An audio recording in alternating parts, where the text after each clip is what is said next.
लेखक कहते हैं कि जिस दिन जॉर्ज पंचम की मूर्ति पर नाक लगी, अखबारों में केवल इतना ही छपा कि नाक का मसला हल हो गया है और राजपथ पर इंडिया गेट के पास जॉर्ज पंचम की नाक लग रही है। नाक लगने से पहले हथियार बंद पहरेदार तैनात रहे ताकि लड़ाई झगड़ा न रहे, जनता में विद्रोह का भाव न आए, अर्थात जनता को वास्तविकता का पता न चले और उस मूर्ति से दूर रहे। तालाब को सुखाकर साफ किया गया, उसके रबाब अर्थात कीचड़ को निकाला गया, ताज़ा पानी डाला गया ताकि नाक सूखने न पाए, और ये सब तैयारियां अंदर ही अंदर चल रही थी।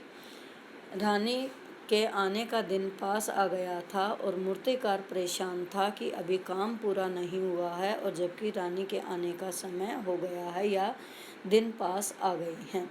अब मूर्तिकार और कमेटी पर लेखक ने व्यंग्य किया है कि मूर्तिकार ने कमेटी से और मदद मांगी, अर्थात मूर्तिकार लालची था, पैसों से लाचार था, उसे पैसा कमाना आता था, कमेटी से बार बार वह पैसे मांग रहा था।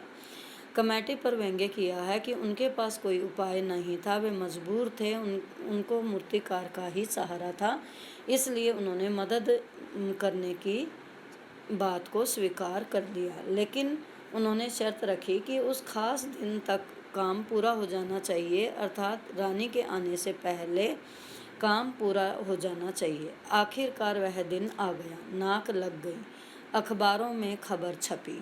अब अखबारों में खबर छपी कि जॉर्ज पंचम की जिंदा नाक लगाई गई है, यानी ऐसी नाक जो कि कतई पत्थर की नहीं लगती, और उस दिन अखबारों में देश में कहीं भी किसी उद्घाटन की खबर नहीं थी, कोई भी सार्वजनिक सभा नहीं हुई थी, किसी का स्वागत समारोह नहीं हुआ था, सब अखबार खाली थे। अर्थात यहाँ लेखक बताना चाहते हैं कि अखबारों ने भी सांकेतिक भाषा में उसका विरोध किया था और जनता ने भी यहाँ विरोध किया था, इसलिए कोई भी ऐसा कार्यक्रम नहीं हुआ था। जॉर्ज पंचम की नाक पाठ में अखबारों ने अपने इस दायित्व को अच्छी तरह निभाया। उन्होंने जॉर्ज पंचम की बुत की नाक से जुड़ी सभी खबरें जनता तक पहुंचाई।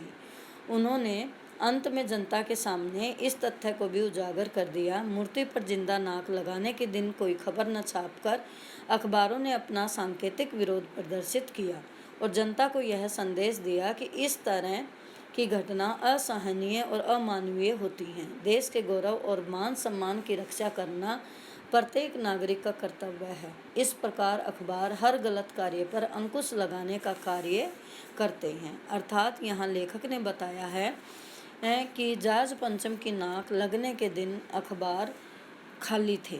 इस पाठ में सरकार के शुभ चिंतकों को सरकारी खैर ख्वाब कहा गया है। उन पर यह व्यंग्य किया गया है कि वे जैसे तैसे सरकार को चलाने में रुचि रखते हैं, उन्होंने राष्ट्रीय स्वाभिमान से कुछ लेना देना नहीं होता, उन्हें जॉर्ज पंचम की काली करतूतों से कुछ लेना देना नहीं रहा, न ही देश हित में किए गए बलिदानों की उन्हें चिंता है, उन्हें तो जैसे तैसे सरकार को चलाने की चिंता है। लेखक यह भी स्पष्ट करना चाहते हैं कि राजनीतिक आंदोलनों में बहसें होती रहती हैं और इन बहसों में पक्ष विपक्ष दोनों में जनता बट जाती है और मुट्ठी भर लोग पक्ष में होते हैं, जरा से लोग विपक्ष में होते हैं, अधिकतर लोग खामोश होते हैं और खामोश भी दोनों तरफ होते हैं। प्राय राजनीतिक बहसों का कोई निष्कर्ष नहीं निकाला जाता, अर्थात यहाँ राजनीति पर करारा व्यंग्य किया है।